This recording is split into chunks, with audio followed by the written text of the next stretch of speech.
जिसके बारे में प्रदेश अध्यक्ष जी कह रहे थे कि योगी जी को नींद नहीं आ रही है, तो मेरे पीडीए के साथियों, जहां उनको नींद नहीं आ रही वहां जमीन पे हमें और आपको साबित भी करना है। लोकसभा के चुनाव में जब 18,000 से जिता दिया है, तो विधानसभा के चुनाव में कम से कम 36,000 वोटों से आरडी मुखर्जी सिद्दीकी जी को जिता के भेज देना। भारतीय जनता पार्टी वालों, इस क्षेत्र में तुम्हारा कोई काम नहीं है, तुम्हारी कोई पहचान नहीं, ना कोई तुम्हारी जमीन है। प्रभारी जी का स्वागत करेंगे, माननीय प्रभारी जी प्रत्याशी जी का स्वागत करेंगे। और मैं साथियों आपसे निवेदन करूंगा, माला पहनाने के बाद आप लोग तत्काल मंच के नीचे चले जाएंगे, तत्काल मंच के नीचे चले जाएंगे। माला पहनाने के बाद अब मैं निवेदन करूंगा,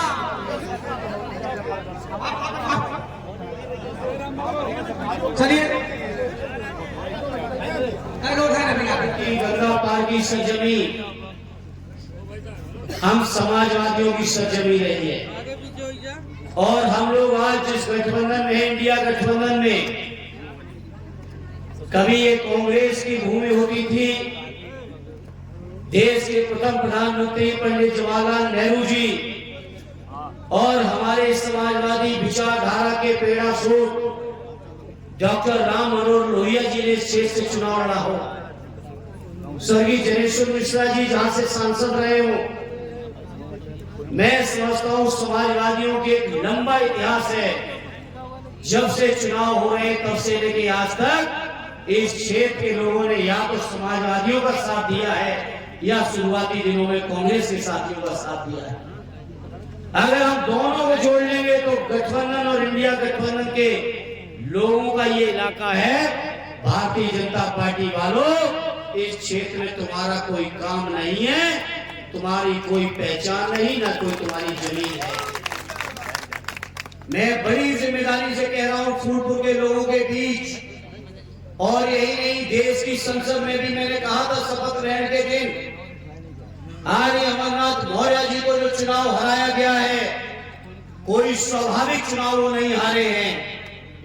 वो यहाँ के योगी जी के और यहाँ के डिप्टी सीएम से लेके जितने भी बड़े बड़े उत्तर प्रदेश में नेता बने हुए बीजेपी के सरकार में जो बैठे लोग हैं, उनके इशारों पर आर्य अमरनाथ मौर्य जी को बेईमानी से चुनाव हराया गया है। फूलपुर की जनता ने चुनाव नहीं हराया, और इस बात की गवाही इस बात से होती है, जब संसद में यहाँ के सांसद शपथ ले रहे थे तो मैंने खुलेआम कहा था, हमारे समाजवादी सांसदों ने खुलेआम कहा था कि बेईमानी से जीत के आए हुए सांसद हो, तो आप समझिए पूरी भारतीय जनता पार्टी में किसी की हिम्मत नहीं हुई थी कि हम लोगों की बात का कोई काउंटर करता था सदन के अंदर।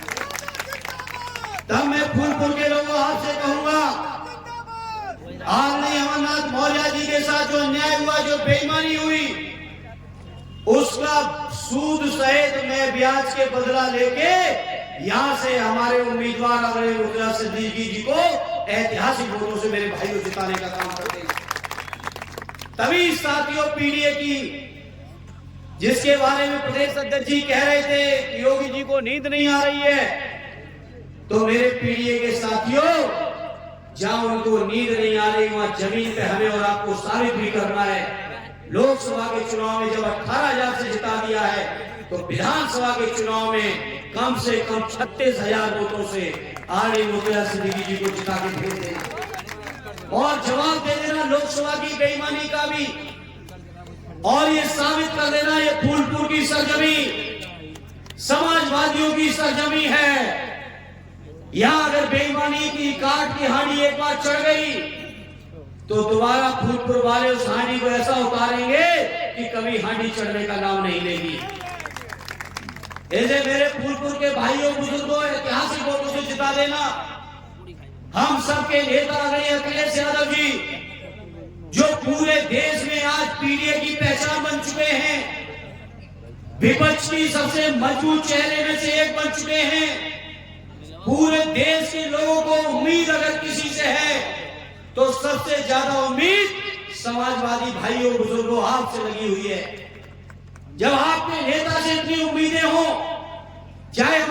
किसानों को, नौजवानों को, बुनकर भाइयों को, व्यापारियों को, रोजगार करने वाले सरकारी कर्मचारियों को हो, संविदा कर्मियों को हो, हर किसानों मजदूरों को हो, अगर आज किसी से उम्मीद है तो आपकी पार्टी और आपके नेता आदरणीय अखिलेश यादव जी और समाजवादी पार्टी से लोगों को उम्मीद है।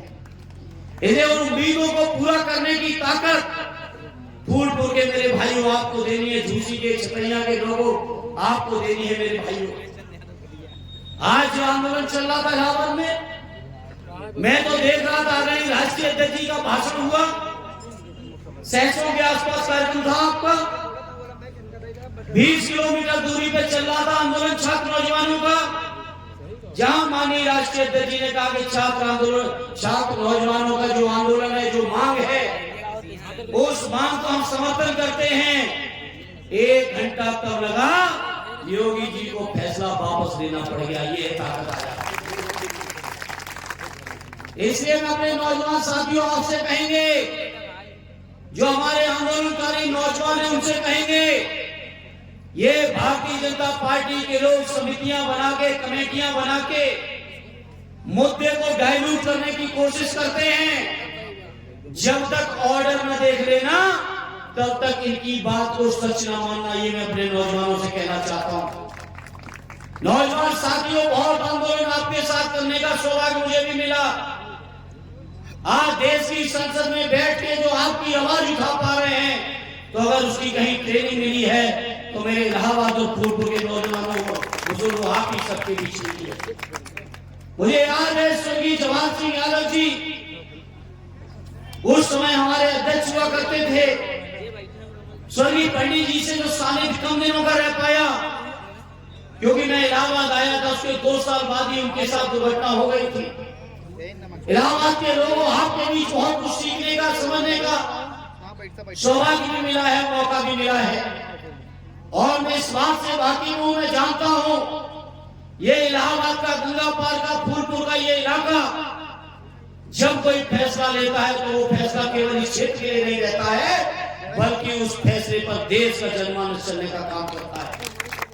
ऐसे जागरूक लोगों का ये इलाका है।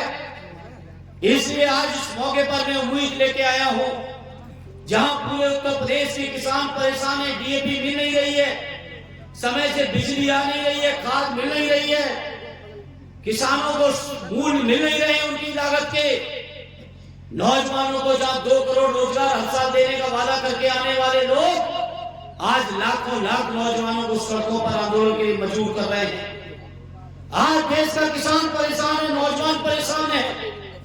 व्यापारी भाइयों बड़ी उम्मीद लगाए थे बीजेपी के लोगों से, लेकिन आज देश और प्रदेश के व्यापारी भी परेशान हैं। बीजेपी ने जितने वादे किए थे जनता के बीच, सारे वादे एकदम झूठ और हवा साबित हो गए हैं, जुमला साबित हो गए हैं।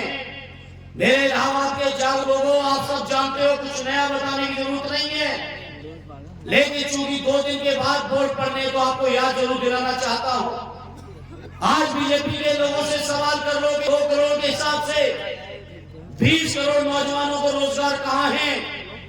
आज सवाल इस बात का होना चाहिए कि जहां 2022 में किसानों की आमदनी दूर करने की बात की थी, आज बताएं बीजेपी वाले कितने किसानों की आमदनी दूरी की है। जहां